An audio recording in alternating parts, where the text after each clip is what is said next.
तो हेलो दोस्तों, आप सभी का स्वागत है आज के इस नए वीडियो में नए टॉपिक के साथ। आशा करता हूं कि आप सभी बहुत ही मस्त होंगे और अपने अपने पढ़ाई में अच्छे से व्यस्त होंगे, क्योंकि आपकी जो 2025 की बोर्ड परीक्षा है वह जल्दी से फरवरी और मार्च के महीने में होने वाला है। तो आशा करता हूं कि आप लोग अपने अपने पढ़ाई में अच्छे से व्यस्त होंगे। तो इस प्रकार से आज के इस लेक्चर में आगे बढ़ते हुए आज के जो सेशन है बहुत ही इंपॉर्टेंट होने वाला है, क्योंकि आज हम लोग विद्युत चुंबकीय तरंग अर्थात यूनिट नंबर कौन सा है, यूनिट नंबर 5 का जितना भी इंपॉर्टेंट टॉपिक है अर्थात टॉप 10 इंपॉर्टेंट टॉपिक आपके लिए लाए हैं यूनिट नंबर 5 के 12th फिजिक्स के अंतर्गत विद्युत चुंबकीय तरंग जो क्या है यूनिट है उसके अंतर्गत जितने भी इंपॉर्टेंट टॉपिक है आज की इस वीडियो में कवर करने वाले हैं। ये जो टॉपिक है आपके बोर्ड एग्जाम 2025 के लिए बहुत ही आईएमपी होने वाला है अर्थात इंपॉर्टेंट होने वाला है। तो आप इस वीडियो में अंत तक जरूर से बने रहिएगा। चलिए अब हम लोग बिना किसी समय गंवाए सबसे पहला टॉपिक क्या है इसको देख लेते हैं। विद्युत चुंबकीय तरंग के अंतर्गत, तो विद्युत चुंबकीय तरंग के अंतर्गत यही सबसे पहले टॉपिक है कि आखिर विद्युत चुंबकीय तरंग क्या होता है, अर्थात इसी को कभी कभी पूछ दिया जाता है। इस चैप्टर के नाम को ही, यूनिट के नाम को ही कभी कभी पूछ दिया जाता है 1 या फिर 2 नंबर में। क्योंकि ये जो इकाई है यूनिट है 5 है, इसमें 3 नंबर का एक क्वेश्चन आपको बोर्ड एग्जाम में जरूर से देखने को मिल जाएगा। ब्लूप्रिंट के हिसाब से 3 नंबर का एक क्वेश्चन इसमें से आ जाने वाला है। तो इन्हीं में से कोई एक टॉपिक आपको जरूर से पूछ दिया जाएगा। अगर इसको ए सेट में पूछा गया, इसको बी में पूछ दिया जाएगा, ये वाला को सी में पूछ दिया जाएगा, कुछ इस प्रकार से आ जाता है। तो सबसे पहले क्या है, विद्युत चुंबकीय तरंगे क्या होती है, इसके कोई 4 गुण लिखिए। तो देख सकते हैं जो टॉपिक है आपके 3 नंबर में पूछ लिया जाता है विद्युत चुंबकीय तरंग क्या होती है, इसके आपको 1 मार्क्स मिल जाएंगे। इसके 4 गुण लिख देंगे तो उसमें आपको 2 मार्क्स आसानी से मिल जाएंगे। इस प्रकार से 3 में 3 नंबर आपको मिल जाने वाले हैं। दूसरा टॉपिक इंपॉर्टेंट क्या है, तो ये जो टॉपिक है विद्युत चुंबकीय तरंगे यह वेरी इंपॉर्टेंट होने वाला है, ये भी आपको पूछ दिया जाता है। दूसरा क्या है, विद्युत चुंबकीय स्पेक्ट्रम किसे कहते हैं, इसके कितने प्रकार होते हैं, तो ये भी पूछ दिया जाता है कि विद्युत चुंबकीय स्पेक्ट्रम क्या होता है, इसके कितने प्रकार होते हैं। तो ये भी आपके लिए आईएमपी होने वाले हैं यहाँ पर बोर्ड एग्जाम के लिए। तीसरा टॉपिक अदृश्य स्पेक्ट्रम किसे कहते हैं, इसके प्रकार भी लिखिए।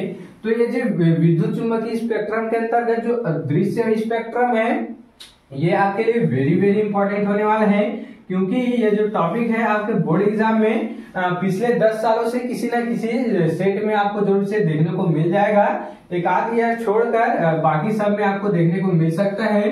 तो इस साल भी इसका आने का संभावना ज्यादा है कि अदृश्य स्पेक्ट्रम किसे कहते हैं, इसके प्रकार भी लिखिए। एवं चौथा देख लेते हैं एक्स किरण क्या होता है, इसका उत्पादन किस प्रकार किया जाता है, इसके महत्वपूर्ण उपयोग भी लिखिए। तो ये जो टॉपिक है यह भी आपके लिए वेरी इंपॉर्टेंट होने वाला है, क्योंकि ये जो एक्स किरण हो गया, गामा किरण हो गया और रक्त किरण हो गया, ये जितने भी टॉपिक है आपको 3 नंबर में देखने को मिल जाते हैं। और हर साल किसी न किसी सेट में, अगर ए सेट में एक्स किरण को दे दिया, दूसरे सेट में गामा किरण को दे देगा, तीसरे सेट में पराबैंगनी किरण दे देगा, तो कुछ इस प्रकार से पूछ लिया जाता है। पांचवा क्या है, गामा किरण का उत्पादन किस प्रकार किया जाता है, इसके महत्वपूर्ण उपयोग भी लिखिए। देख सकते हैं क्या बोला जा रहा है, इसमें गामा किरण का उत्पादन किस प्रकार किया जाता है एवं इसके उपयोग क्या होते हैं, आपको लिख देना है। 3 में 3 मार्क्स से यहाँ पर मिल जाएगा। इसी प्रकार से छठवा क्या है, पराबैंगनी किरण का उत्पादन किस प्रकार किया जाता है, इसके 2 प्रमुख उपयोग लिखिए।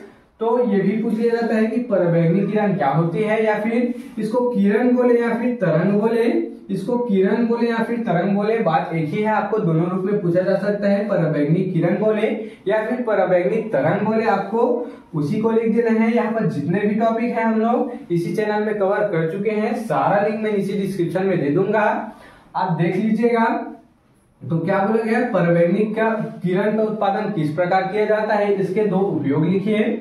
हम लोग इसका परिभाषा लिख देंगे, 2 उपयोग लिख देंगे, तो 3 में 3 मार्क्स हमें यहाँ पर मिल जाने वाला है। सातों देख सकते हैं अवरक्त तरंग क्या होता है, इसके खोजकर्ता, उत्पत्ति, गुण व उपयोग भी लिखिए। तो देख सकते हैं ये जो टॉपिक है आपके लिए वेरी इंपॉर्टेंट होने वाला है। ये तीनों टॉपिक तो इंपॉर्टेंट है ही, इसके साथ साथ ये जो टॉपिक है और रक्त तरंग और दृश्य प्रकाश तरंग तथा सूक्ष्म तरंग और रेडियो तरंग, ये भी आपके लिए वेरी इंपॉर्टेंट होने वाला है।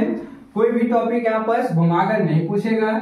अगर ए सेट में अवरक्त तरंग पूछ दिया जाए, बी सेट में दृश्य प्रकाश तरंग, सी सेट में सूक्ष्म तरंग कुछ इस प्रकार से पूछ लिया जाएगा तो इसके खोजकर्ता कौन है, उत्पत्ति, इसकी उत्पत्ति कैसे होता है और इसका गुण क्या होता है तथा इसके उपयोग को भी हमको यहाँ पर लिख देना है। फुल में फुल मार्क्स हमें मिल जाएगा। 8वां देख सकते हैं, दृश्य प्रकाश तरंग किसे कहते हैं, इसकी उत्पत्ति, गुण व उपयोग को समझाइए। देख सकते हैं ये जो टॉपिक है ये कुछ इस प्रकार से पूछ लिए जाते हैं। और 9वां देख लेते हैं, सूक्ष्म तरंग, रेडियो तरंग, सूक्ष्म तरंग या फिर रेडियो तरंग दोनों ही पूछ लिए जाएंगे। तो पहले सूक्ष्म तरंग के लिए देख लेते हैं। तो सूक्ष्म तरंग का उत्पादन गुण व उपयोग लिखिए, या फिर ये रेडियो तरंग का उत्पादन गुण व उपयोग लिखिए। ये भी आपको 3 नंबर में पूरे देखने को मिल सकते हैं, क्योंकि हर साल किसी न किसी सेट में हमको देखने को मिलते हैं। तो इस साल भी ये तरंग या फिर किरण कोई भी आपको देखने को मिल सकते हैं। लास्ट और 10वां हमारा है जो कि डिफरेंस है दो तरंग के बीच में, ध्वनि तरंग और विद्युत चुंबकीय तरंग के बीच में यहाँ पर अंतर स्पष्ट करना है। तो ये जो अंतर है यह भी कभी कभी पूछ लिया जाता है। या फिर एक्स किरण और गामा किरण में मुख्य अंतर पूछ लिया जाएगा तो आपको 3 या फिर 5 अंतर लिख देना है। आपको 3 में 3 नंबर यहाँ पर मिल जाने वाले हैं। तो इसी प्रकार से ध्वनि तरंग और विद्युत चुंबकीय तरंग में अंतर यहाँ पर स्पष्ट कीजिए। ये जो टॉपिक है यह भी आपके लिए वेरी इंपॉर्टेंट होने वाला है, क्योंकि अगर घुमा के पूछे तो कुछ नहीं पूछेगा, बस अंतर डाल दिया जाएगा। इधर देख सकते हैं एक्स किरण क्या होता है, इसको न पूछने के बजाय एक्स किरण और गामा किरण में अंतर पूछ दिया जाएगा।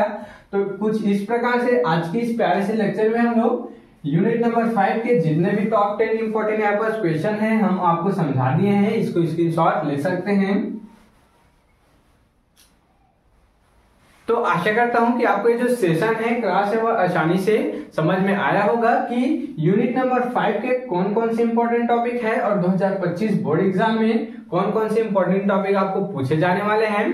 तो अगर आपको जो टॉपिक है वह पसंद में आया होगा तो इस चैनल को जल्दी से सब्सक्राइब करके बेल वाले आइकन को दबाकर प्रेस कर लीजिएगा, ताकि आपको मेरी ऐसी अच्छी इंफॉर्मेटिव वीडियो की नोटिफिकेशन सबसे पहले आप तक ही पहुंचती रहे और आप 12th फिजिक्स की तैयारी अच्छे इंपॉर्टेंट टॉपिक के साथ कर पाए। तो चलिए फिर मिलते हैं किसी नेक्स्ट वीडियो में नए टॉपिक के साथ। तब तक ले जय हिंद, जय भारत।